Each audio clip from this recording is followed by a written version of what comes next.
নমস্কার। বেশ কিছুদিন ধরে গলার সমস্যার জন্য আপনাদের কাছে এসে উপস্থিত হতে পারিনি।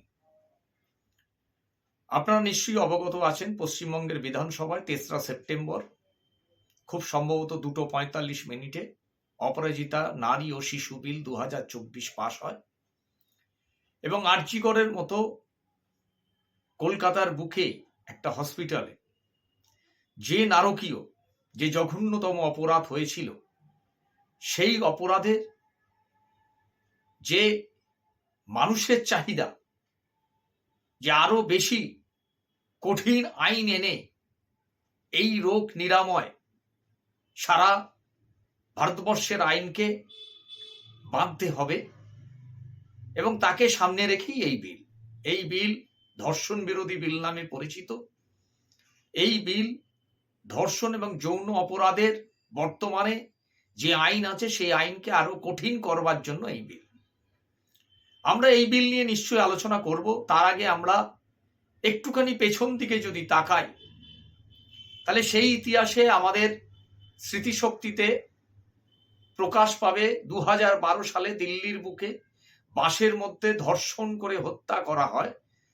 যে নারকীয় ঘটনা ঘটেছিল তা ২০২০ ৮ বছর বাদে তার ফাঁসি হয়েছিল, যা ভারতবর্ষের শেষ ফাঁসির একটা নিদর্শন। এছাড়া আমরা কি জানতে পেরেছিলাম, অতীতের ইতিহাস থেকে জানতে পারি ২০২৪ সালের ৩১শে মার্চ অবধি ফাঁসির সাজা রদ হবে না কার্যকর হবে এই অনিশ্চয়তায় ঝুলে রয়েছে ৫৬১টা আবেদন, যা সর্বকালীন রেকর্ড। আমরা আর কি জানতে পারি, যে ফাঁসির সাজা হয়ে যাবার পরেও হাইকোর্টগুলোতে আবেদনপত্রের সংখ্যা ৩০০ ছাড়িয়ে গেছে। যে আবেদনপত্রে বেশিরভাগটাই মহিলা অপরাধজনিত, অর্থাৎ ধর্ষণ করে হত্যা বা অপহরণ বা খুন। এবং আমাদের আরো মনে পড়ে যায় ২০২৩ সালে সেই পরিসংখ্যান, যেখানে নিম্ন আদালতে ১২০টা সাজা হয়েছিল, যার মধ্যে ৬৪টা সাজা ছিল মহিলাজনিত, অর্থাৎ এই ধর্ষণ করে হত্যা অথবা ধর্ষণকে সামনে রেখে। আমরা আর সামনে কি দেখতে পেয়েছিলাম ইতিহাসের পাতা ঘেঁটে, যে হাইকোর্ট, বিভিন্ন ভারতবর্ষের বিভিন্ন হাইকোর্টে আমাদের ফাঁসির যে সাজা, সেই ফাঁসির সাজা রদ হয়েছিল ১২টা মামলায়। সেখানে হয়েছিল যাবজ্জীবন কারাদণ্ড। আর আমরা দেখতে পেলাম ইতিহাসের পাতায় আরো ৯টা মামলা একই ধরনের অভিযুক্তকে বেকসুর খালাস করে দেওয়া হয়েছিল প্রমাণের অভাবে। এছাড়া আমরা দেখলাম ২০২৩ সালে সুপ্রিম কোর্টও চরম যে সাজা, ফাঁসির সাজা, তা কিন্তু বহাল রাখেনি। ৩টে মামলাতে যারা অভিযুক্ত ছিল তাদেরকেও বেকসুর খালাস করে দেওয়া হয়েছিল প্রমাণের অভাবে। এই কথাগুলো বলবার একটাই কারণ, যে বিলের সাথে বা এই যে রোগ, এই রোগকে নিরাময় করবার সাথে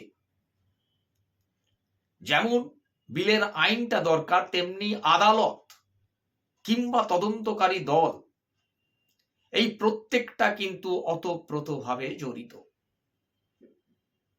এবং এই জড়িত ভাবেই ঐক্যবদ্ধ এনে একটা সংস্কার এনে এমন একটা দিকের প্রকাশ ঘটাতে হবে যেখানে ৩টে ক্ষেত্রই একত্রিতভাবে কাজ করতে পারবে।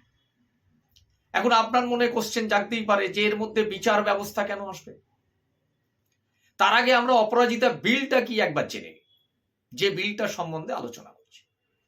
যে বিলে বলা হচ্ছে, ধর্ষণ করে যদি অভিযুক্ত প্রমাণিত হয়, অভিযোগকারী যদি প্রমাণিত হয়, তার যাবজ্জীবন কারাদণ্ড, প্যারোলে মুক্তি তার কিন্তু হবে না, যাবজ্জীবন, এবং অথবা ফাঁসি। আর কি দেওয়া আছে? নির্যাতিতা যদি কোমায় থাকে তাহলেও মৃত্যুদণ্ডের নিদান দেওয়া আছে, জরিমানার নিদান দেওয়া আছে, অভিযুক্তকে জরিমানা দিতে হবে, যে জরিমানার পয়সায় নির্যাতিতার চিকিৎসা হবে, পুনর্বাসন হবে। বিলে আর কি দেওয়া আছে? যে বিলে 52খানা বিশেষ আদালত তৈরির কথা বলা আছে। বিলে বলা আছে যদি এই তদন্ত করবার সময় কেউ ঢিলেমি করে ইচ্ছাকৃতভাবে, তাহলে তার 6 মাসের সশ্রম কারাদণ্ড হতে পারে। আর কি বিলে বলা আছে? যে ভারতীয় ন্যায় সংহিতা, যে বিলের যে ধারা, অথবা ভারতীয় নাগরিক সুরক্ষা সংহিতা যে ধারা, তার পরিবর্তন করে কঠিন ধারা আনবার প্রস্তাব রাখা হয়েছে।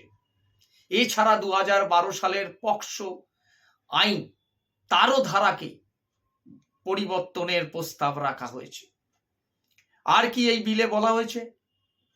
এই বিলে বলা হয়েছে যে মহিলা যারা অফিসার পুলিশ, তারাই এই ঘটনাটার বিচার, ঘটনাটার তদন্ত করবে। এবং অ্যাসিড মামলায় যদি কেউ অভিযুক্ত হয়, তাদেরও সেখানে মৃত্যুদণ্ডের নিদান দেওয়া আছে। 21 দিনের মধ্যে তদন্ত শেষ করতে হবে। যদি এক্সট্রা 15 দিন নিতে হয়, তাহলে সিনিয়র পুলিশ অফিসার দ্বারা ন্যায়সঙ্গতভাবে 15 দিনের সময় চাইতে হবে। জেলা স্তরে অপরাজিতার যে বিশেষ টাস্ক ফোর্স গঠন করতে হবে, তা ডেপুটি সুপারিনটেন্ডেন্ট অফ পুলিশের তত্ত্বাবধানে করতে হবে। আর কি বলা আছে? আর বলা আছে যে ধর্ষণ মামলা যখন আদালতে চলবে, সেই মামলা যদি কেউ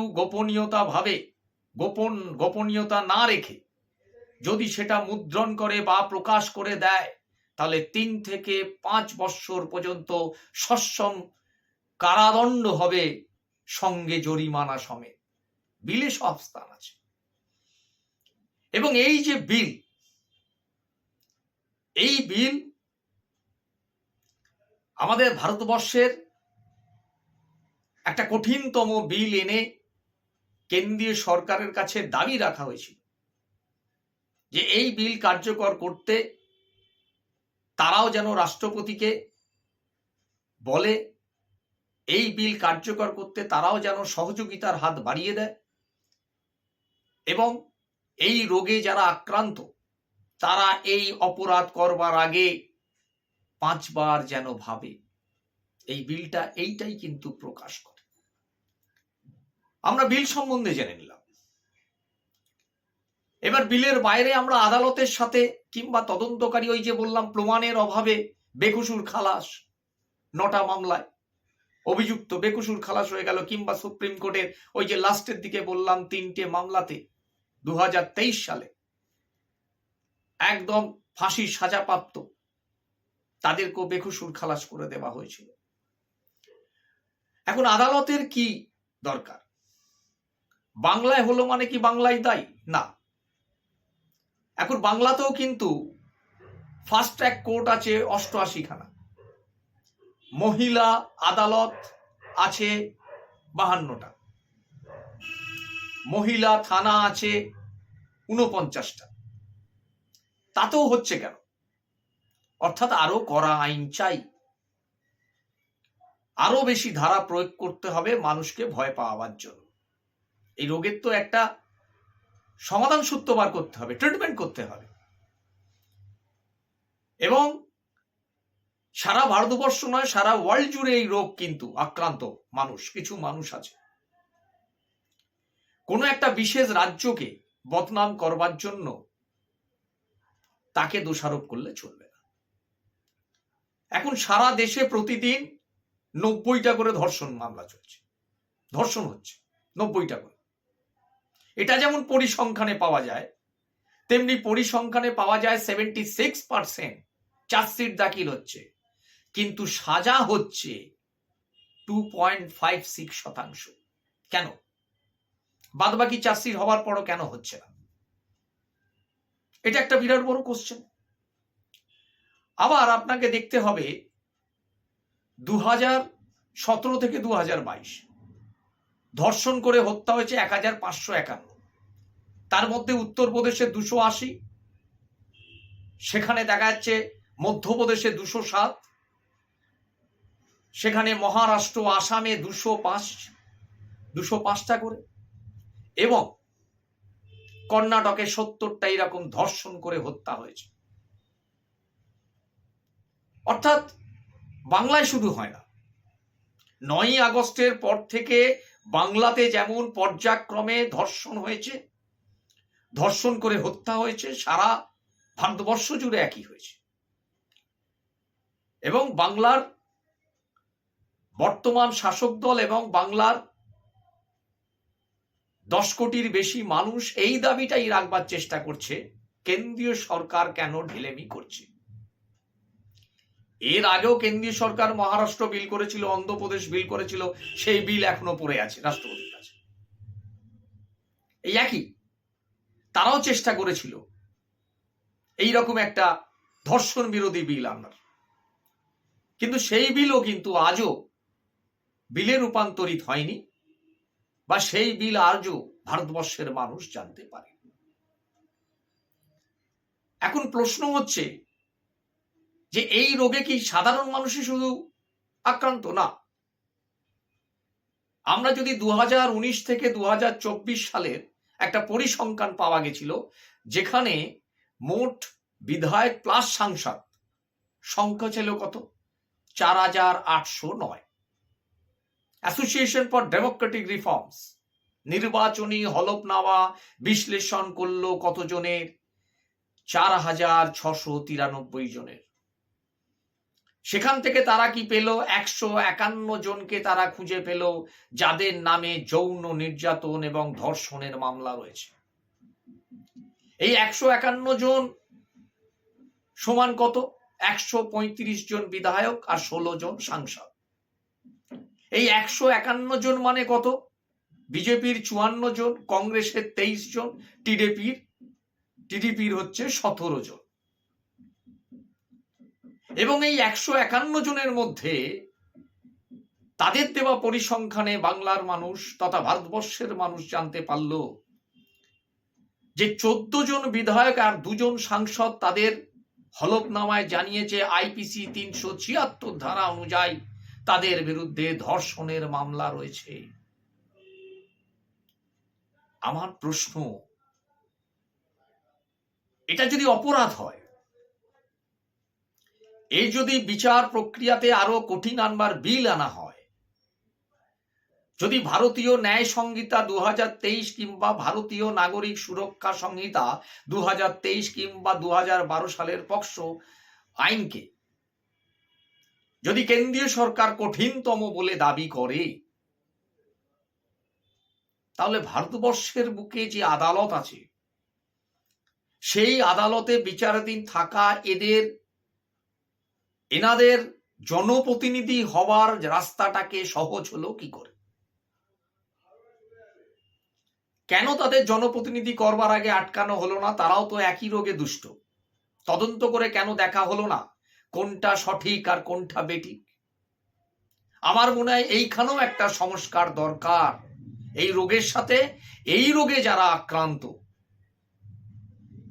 তারাও কোথাও ভোটে দাঁড়াতে পারবে না, সেটাও কিন্তু রাখা উচিত সংস্কার করে।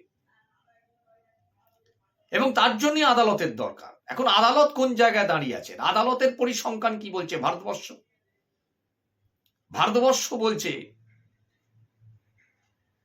যে, আমি যদি হাইকোর্ট থেকে শুরু করি, 30 বছরের পুরনো মামলা জমে আছে 62,000। তার মধ্যে 1952 সালের মামলা আছে পেন্ডিং 3টে, কলকাতা হাইকোর্টের 2টো, মাদ্রাজ হাইকোর্টের 1টা। বিভিন্ন হাইকোর্টের 4টে মামলা পেন্ডিং আছে 1954 সালের। 9টা মামলা পেন্ডিং আছে 1955 সালে। এবং ন্যাশনাল জুডিশিয়াল ডেটা, সেখান যে পরিসংখ্যান আমরা পাচ্ছি, সেখানে আমরা দেখতে পাচ্ছি যে সারা দেশে বিভিন্ন হাইকোর্টে যে মামলা ঝুলে রয়েছে তার মোট সংখ্যা 58,59,000, যেখানে দেওয়ানি মামলা হচ্ছে 42,64,000 আর ফৌজদারি হচ্ছে 15,95,000 এবং 20 থেকে 30 বছরের মামলা পেন্ডিং আছে 2,45,000। এ তো হাইকোর্টের কথা বললাম।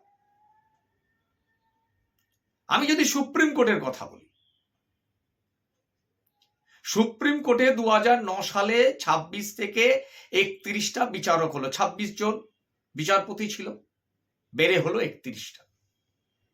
পেন্ডিং মামলা কত ছিল? 50,000।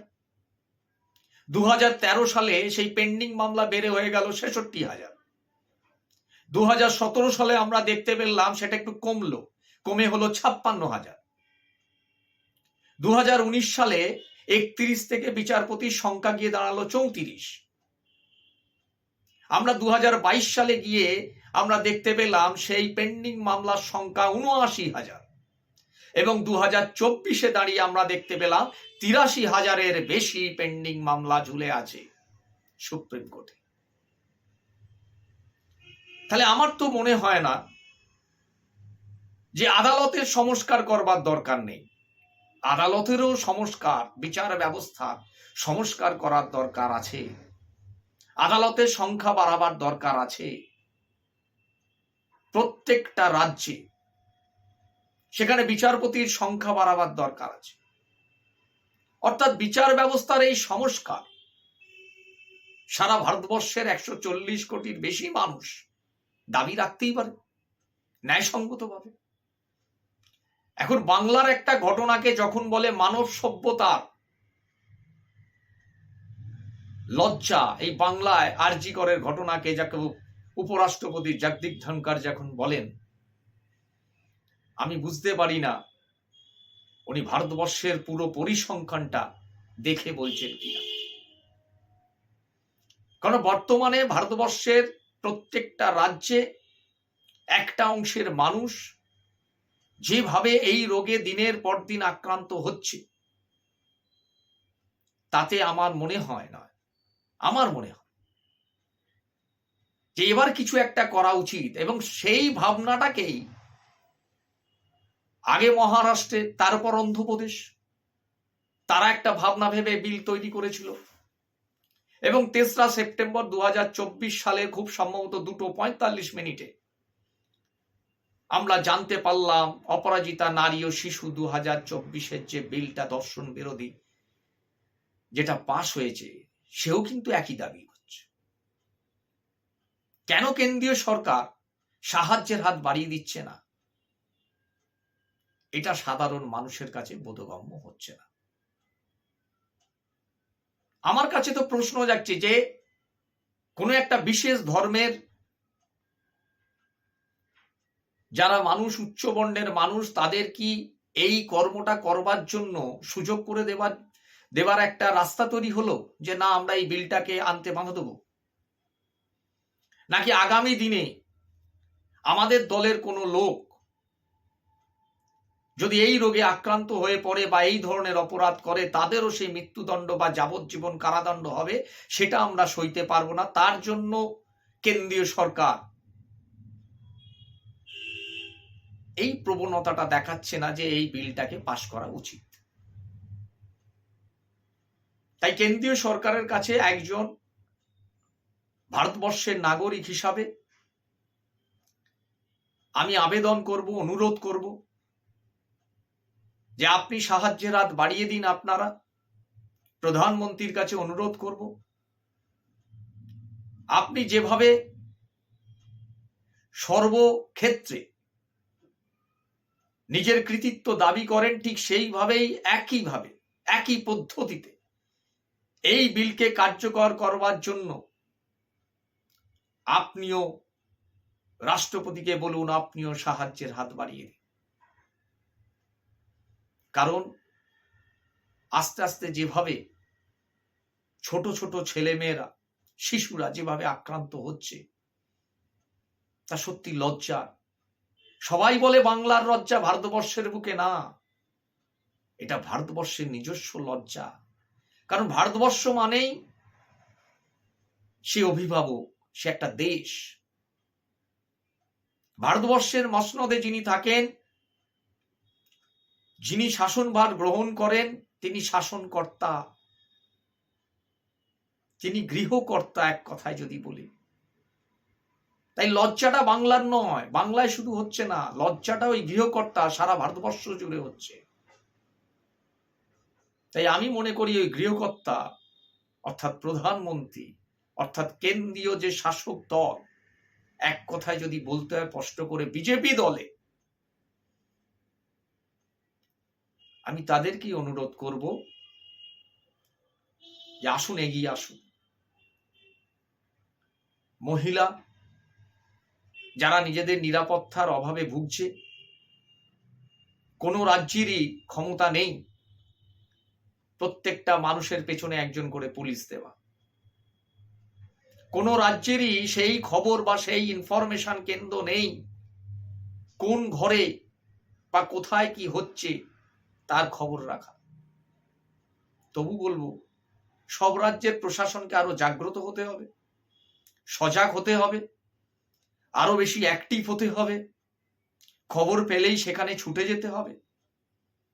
এবং কেন্দ্রীয় সরকারকে একই অনুরোধ করব, এর সাথে অপরাজিতা বিল, নারী এবং শিশু বিল, যা ধর্ষণ বিরোধী বিল নামে পরিচিত, তাকে কার্যকর করুন। মমতা বন্দ্যোপাধ্যায় বাংলার মুখ্যমন্ত্রী, তিনি চেষ্টা করছেন, সেই চেষ্টার সাথে আপনাদের চেষ্টা একটু যোগ হতে পারে। বিল নিয়ে আলোচনা হতেই পারে, আপনারা ওই বিল নিয়ে আরো একটু আলোচনা করুন না, রাজ্যের সাথে আলোচনা করুন, আরেকটু যদি কঠিন আনা যায়। কিন্তু রাজনৈতিক কৌশল অবলম্বন করবেন না, এতে আর কিছু না হোক সারা ভারতবর্ষের ক্ষতি হবে। অনেক মায়ের কোল খালি হয়ে যাবে, অনেক শিশু যৌবনে পা দেবার আগে সেই 6 মাস 7 মাস 2 বছর 5 বছর 6 বছর বয়সে অনেক কন্যা, তাদের দেহ ছিঁড়ে নেওয়া হবে, অনেক মা বোনেদের সম্মান লুট হয়ে যাবে। তাই এগিয়ে আসুন, আমরাও আপনাদের সাথেই আছি, আমরাও এই বিলের কার্যকারিতা, এই বিলকে অ্যাক্টিভ করবার জন্য আমরাও অনুরোধ রাখছি আপনার কাছে। সবাই ভালো থাকুন, সুস্থ থাকুন এবং সকলকে সুস্থ রাখুন। নমস্কার।